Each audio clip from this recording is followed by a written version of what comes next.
판다스와 시각화 7번째 시간입니다. 먼저 아무나 코딩 블로그를 방문하셔서 판다스와 시각화 7번째 과정을 선택합니다.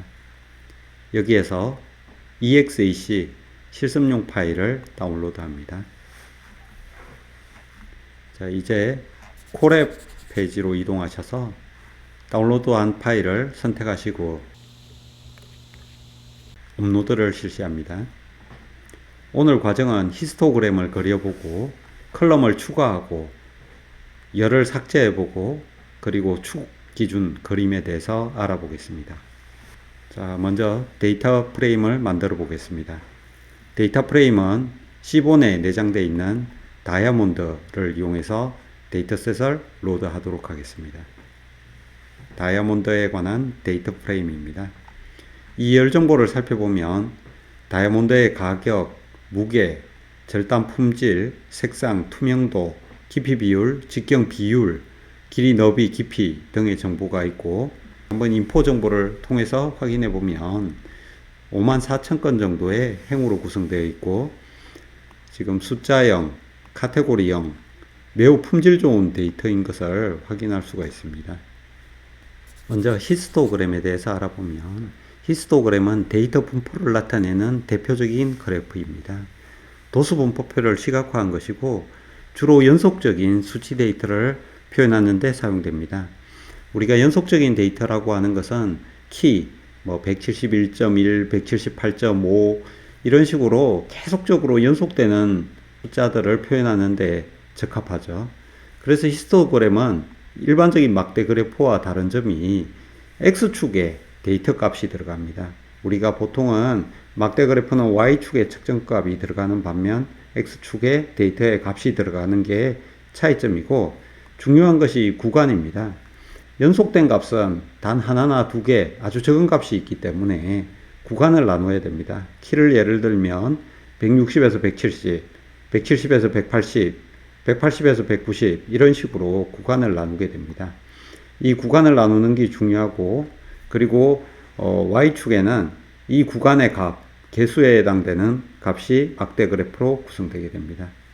일단 한번 실제 히스토그램을 살펴보면 이런 식으로 지금 예제는 펭귄스라는 데이터셋에서 가져왔는데 펭귄의 날개의 길이에 따라 가지고 펭귄의 숫자를 나타낸 것입니다. 분포를 나타내는 경우에 히스토그램이 가장 적합하다고 할 수 있습니다. 자, 지금부터는 히스토그램을 한번 그려보겠습니다. 먼저 세 가지 라이브러리, 판다스, 매플로리, 그리고 C본을 임포트를 합니다. 그리고 히스토그램을 그리기 위해서 SNS, 히스토플롯이라고 적고 계략을 잡아줘야 됩니다. X의 값. 히스토그램에서 Y의 값은 필요 없겠죠. Y는 개수를 자동으로 세워줍니다. 빈스의 값. 일단은 15 정도로 한번 해볼게요. 그리고 데이터는 우리가 위에서 만든 데이터 프레임에서 가져오도록 하겠습니다. 일단 X의 값을 프라이스 가격이라고 했으니까 가격으로 해서 한번 실행해 보겠습니다. 이렇게 가격이 낮은 곳이 가장 많고 점점 작아지는 분포를 나타내고 있다라는 것을 바로 확인할 수 있습니다. 이렇게 쉽게 히스토그램을 바로 확인할 수가 있는 것이죠. 캐럿에 대해서도 이렇게 히스토그램을 그릴 수가 있습니다. 마찬가지로 캐럿이 작은 것이 왼쪽에 몰려 있습니다. 이것을 30 정도로 빈스를 올리면 그림이 세분화되고 5 정도로 낮추면 개괄적으로 표현이 됩니다. 본인이 적정한 값을 찾으셔야 하겠죠.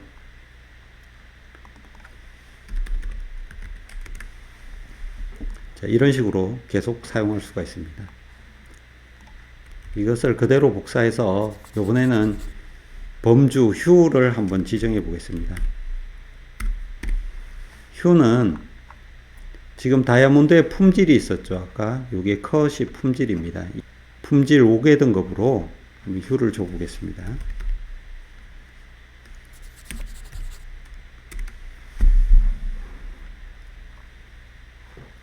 지금 요렇게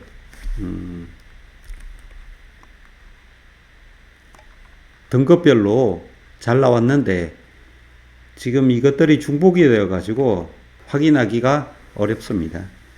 그래서 다시 한번 이것을 복사해서 멀티플을 적용해 보도록 하겠습니다.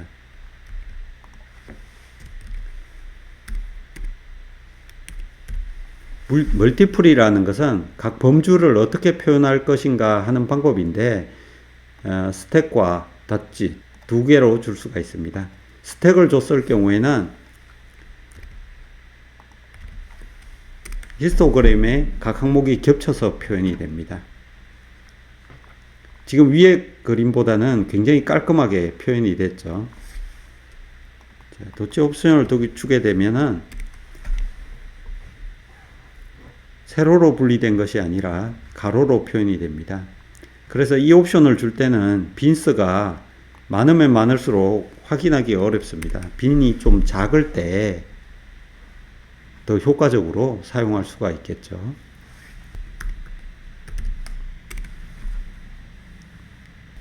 히스토그램을 그려봤고 이제는 판다스 중에서 컬럼을 추가하는 방법에 대해서 확인해 보겠습니다. 프라이스 레이시라는 새로운 컬럼을 한번 만들어 보겠습니다.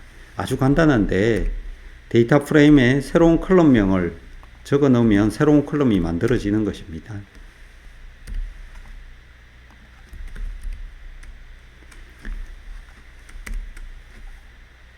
자, 이렇게 하고 한번 확인을 해보면 지금 끝에 이렇게 프라이스 레이시라는 1캐럿당 가격을 산정하는 임의의 하나의 컬럼이 만들어졌습니다. 자, 여기 소수점이 길 경우에는 라운드라는 함수를 적용하면 됩니다.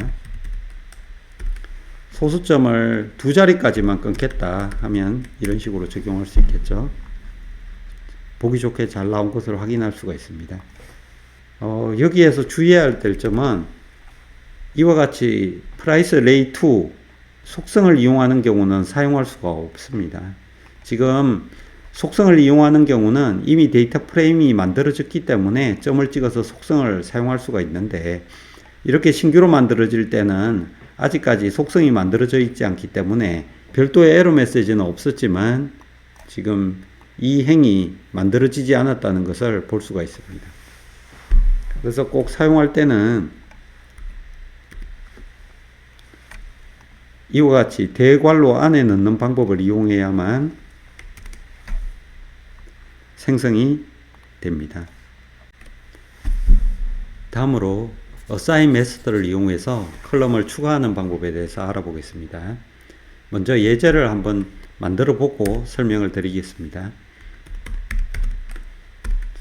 assign 명령어를 쓰면 굉장히 간단하게 열을 추가할 수가 있습니다. 자, 지금 열은 가격 대비 뎁스와 테이블의 비율을 넣는 예제입니다.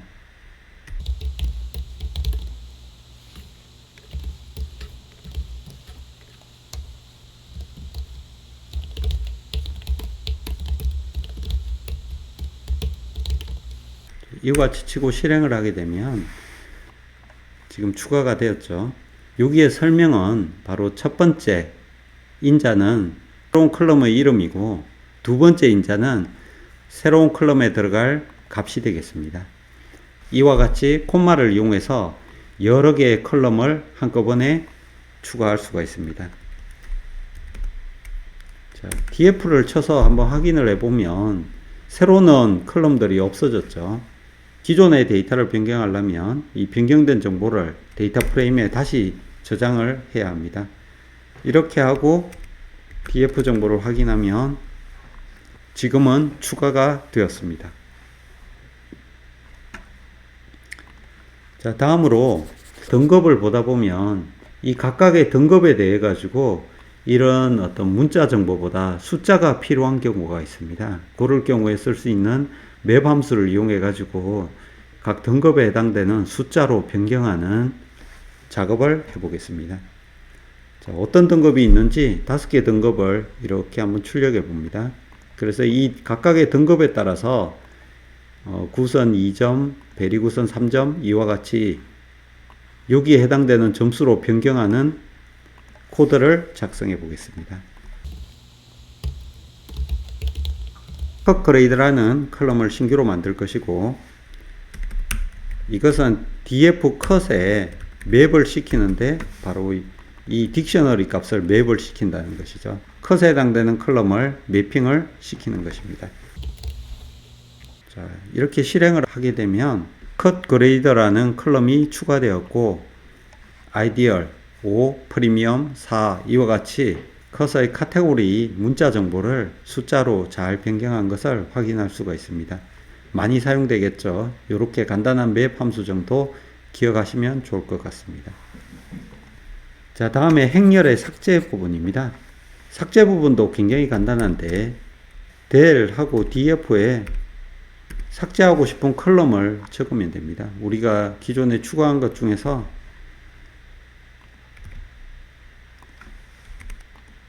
삭제되었는지 확인해 보자면 지금 여기 삭제된 것이 나오죠. 현재 depth underbar rate이라는 열은 삭제가 되었습니다. 이번에는 드롭을 이용해서 행렬을 삭제하는 방법에 대해서 알아보겠습니다. 먼저 컬럼을 삭제하는 방법입니다. 데이터 프레임에 드롭을 하고 삭제할 컬럼을 적어주면 됩니다. 지금 테이블 레이스를 삭제해야 되기 때문에 테이블 레이스라고 적고 중요한 것이 축을 지정해야 됩니다. 지금 기본값은 0이기 때문에 0은 행입니다. 컬럼을 삭제하기 위해서는 축을 열로 지정해야 됩니다. 1이라고 지정하고 우리가 원본을 변경해야 되기 때문에 인플레이스는 true라고 주고 잘 실행됐는지 데이터 프레임의 헤드 값을 출력해 보겠습니다. 자, 이렇게 하면 지금 테이블 레이시라는 컬럼이 삭제되었죠. 행을 삭제할 때는 인덱스 값을 이용하는데 인덱스 값에 우리가 슬라이싱, 필터링 이런 것들을 쓸 수가 있습니다. 예제로서는 컬러가 H인 거 조건 값을 이용해 가지고 삭제해 보도록 하겠습니다. 먼저 컬럼 값이 df 컬러가 H인 것을 삭제해야 되겠죠. 그렇다면 이걸 찾아야 되기 때문에 조건 값을 데이터 프레임에다가 넣어줍니다. 그리고 실행을 하게 되면 컬러가 H인 것을 모두 찾았습니다.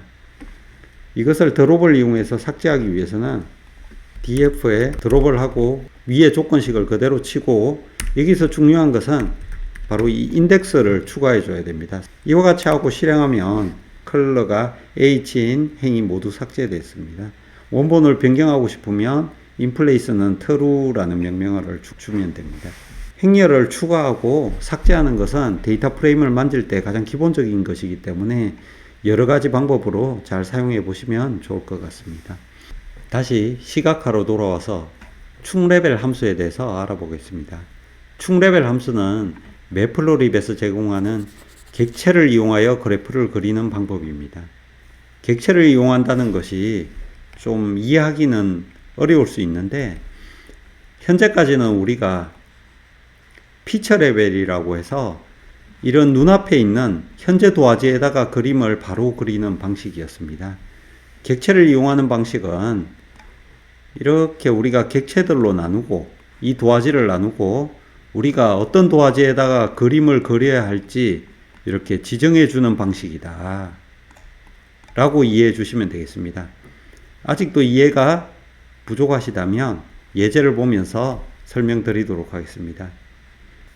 지금부터 사용할 데이터셋은 mpg라는 연비를 나타내는 데이터셋입니다. 이것도 C 본에 내장된 데이터셋입니다.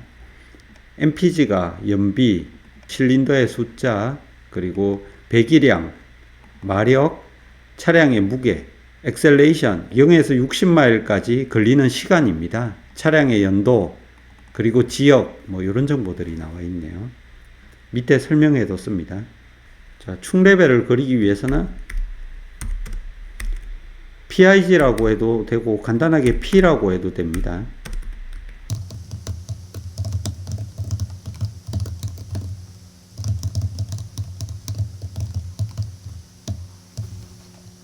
이렇게 서브 플롯을 일행 2열이라는 의미입니다. 일행 2열. 이렇게 도화지를 일행 2열로 나누라는 의미고 이 앞에 있는 F가 피처, 전체 도화지를 나타낸다고 생각하시면 됩니다. 두 번째 있는 AXS가 바로 객체인데, 일행 2열, 요거는 AXS의 0번째가 해당이 되겠죠. 그리고 AXS의 첫 번째, 일행 2열이니까 이렇게 지정을 하게 됩니다. 첫 번째 객체에다가 스캐터 플롯을 한번 그려 보겠습니다. 스캐터 플롯은 X 값이 있어야 되겠죠. 그리고 Y 값도 필요합니다. 그리고 범주도 필요하겠죠. 그리고 데이터도 지정해 줘야 됩니다. 우리는 데이터 프레임에서 가져왔기 때문에 데이터는 df라고 넣고, 기존에 했던 것과 다른 것은 바로 이 부분이 어디에다가 그림을 그릴지를 지정해 주는 겁니다. AX는 AXS의 0번째에다가 지정해 줘라. 이렇게 객체를 지정해 주는 방식입니다. X 값에는 연비를 넣도록 하겠습니다. Y 값에는 무게를 넣도록 하겠습니다.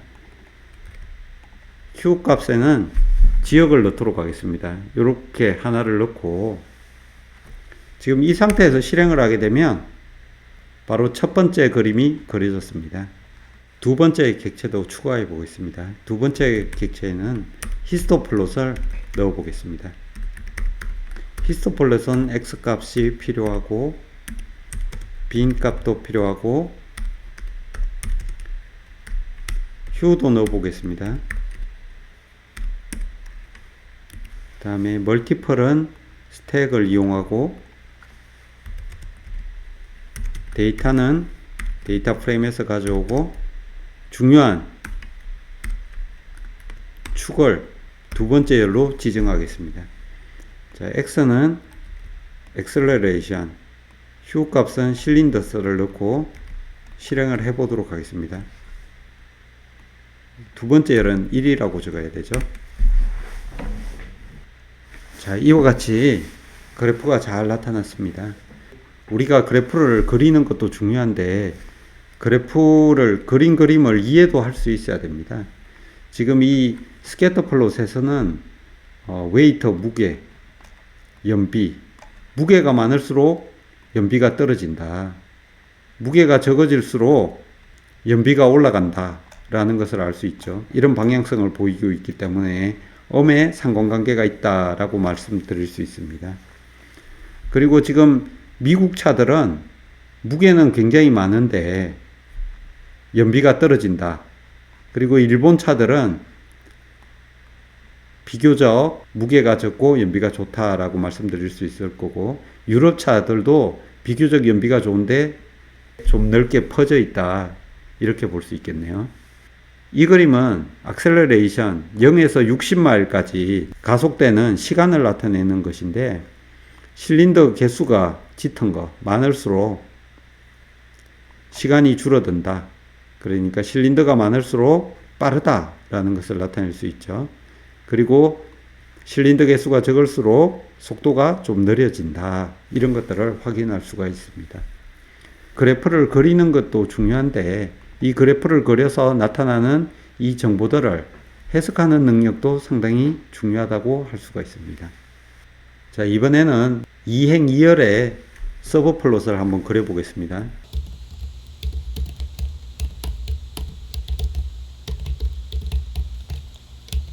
2행 2열이기 때문에 2행 2열,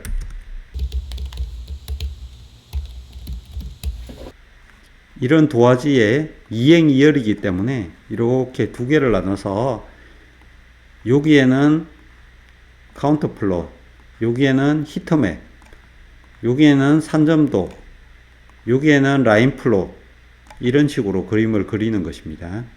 위치는 이 처음에 끼 0행 0열이 되고, 두 번째가 0행 1열, 요것은 1행 0열, 요건 1행 1열이 되겠죠.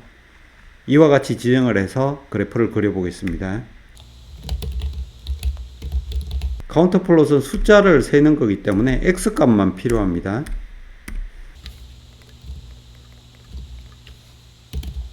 데이터는 DF에서 가져오면 되겠죠.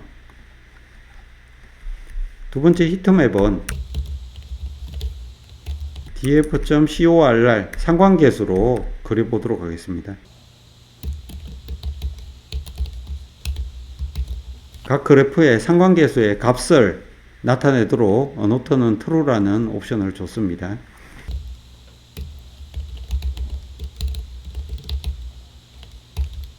스캐터 플롯은 x값, y값, q 이렇게 세 가지를 주도록 하고 데이터는 df를 지정하도록 하겠습니다. 자, x값은 acceleration, y값은 마력, q는 모델 넘버 이렇게 지정을 해서 넣도록 하겠습니다. 자, 라인 플롯도 한번 그려 볼게요. 라인 플롯은 x값은 모델의 연도, y값은